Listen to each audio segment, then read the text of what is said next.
नाज़रीन, मोर जितना अब खूबसूरत है, जन्नत में इससे कई ज्यादा खूबसूरत था। मोर की खूबसूरती पे जन्नत के तमाम परिंदे फिदा थे। मोर से ऐसी कौन सी खता हो गई, ऐसी कौन सी गलती हो गई जिसे अल्लाह तबारक व तआला ने मोर को जन्नत से निकाल दिया। जब अल्लाह ने हजरत आदम अलैहिस्सलाम और हजरत हव्वा अलैहिस्सलाम को बनाया, उन दोनों को जन्नत में रहने का हुक्म दिया। वो दोनों जन्नत में बहुत ही पुरसुकून से रहते थे। शैतान को अल्लाह पाक ने जन्नत से पहले निकाल दिया था। शैतान और हजरत आदम अलैहिस्सलाम से दुश्मनी हो चुकी थी। शैतान चाहता था कि हजरत आदम अलैहिस्सलाम को जन्नत से निकाल दे और साथ में हजरत हव्वा अलैहिस्सलाम को भी निकाल दे। हजरत आदम अलैहिस्सलाम को जन्नत के तमाम मेवे खाने की इजाजत था, लेकिन एक ऐसी अनाज जिसे अल्लाह तबारक व तआला ने खाने को मना किया था, और वो अनाज गंदम था। जब ये बात शैतान को खबर हुई तो शैतान इंतकाम की आग दिल में लिए जन्नत के दरवाजे पर बैठ गया और 300 साल तक बैठा रहा कि जन्नत से कोई बाहर आए और मैं उससे बात कर सकूं। एक दिन अचानक जन्नत के दरवाजे पर मोर आ गया। शैतान उसको देखकर बहुत खुश हुआ। शैतान ने कहा, तुम कौन हो?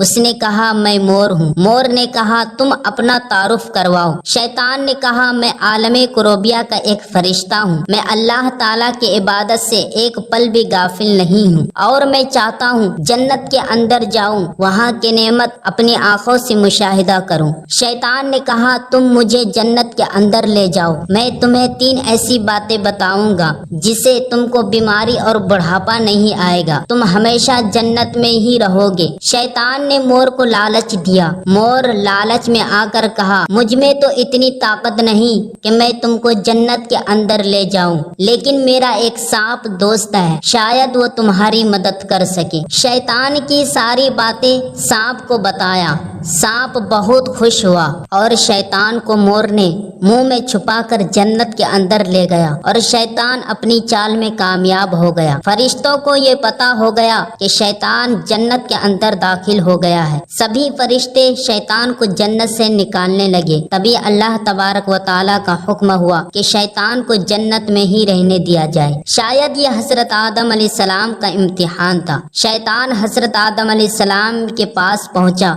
और मोहब्बत का इजहार किया। हजरत आदम अलैहिस्सलाम शैतान को पहचान ना सके। माजी के मुकाबले में शैतान की शक्ल तब्दील हो चुकी थी। शैतान कहने लगा कि मैं चाहता हूँ आप दोनों इसी तरह हमेशा खुश रहे, इसी तरह हमेशा जिंदगी गुजारे। हजरत आदम अलैहिस्सलाम शैतान की बात बहुत गौर से सुन रहे थे। शैतान कहने लगा, अगर आप दोनों गंदम के दाने को खा लेते हैं तो आप दोनों हमेशा जन्नत में रहेंगे। हजरत आदम अलैहिस्सलाम के दिल में अल्लाह का खौफ गालिब आ गया और गंदम खाने से इनकार कर दिया और हजरत अम्मा हव्वा अलैहिस्सलाम शैतान की बातों में आ गई और गंदम के दाने को खा लिया। अम्मा हव्वा अलैहिस्सलाम हजरत आदम अलैहिस्सलाम को भी खाने पर राजी कर लिया। जब दोनों ने गंदम का दाना खा लिया तो उन दोनों के जिस्म से जन्नती लिबास उतर गए। वो दोनों भागने लगे। अल्लाह ताला की नाफरमानी करने पर हजरत आदम अलैहिस्सलाम को जन्नत से निकालकर श्रीलंका पे उतारा गया और हजरत हव्वा अलैहिस्सलाम को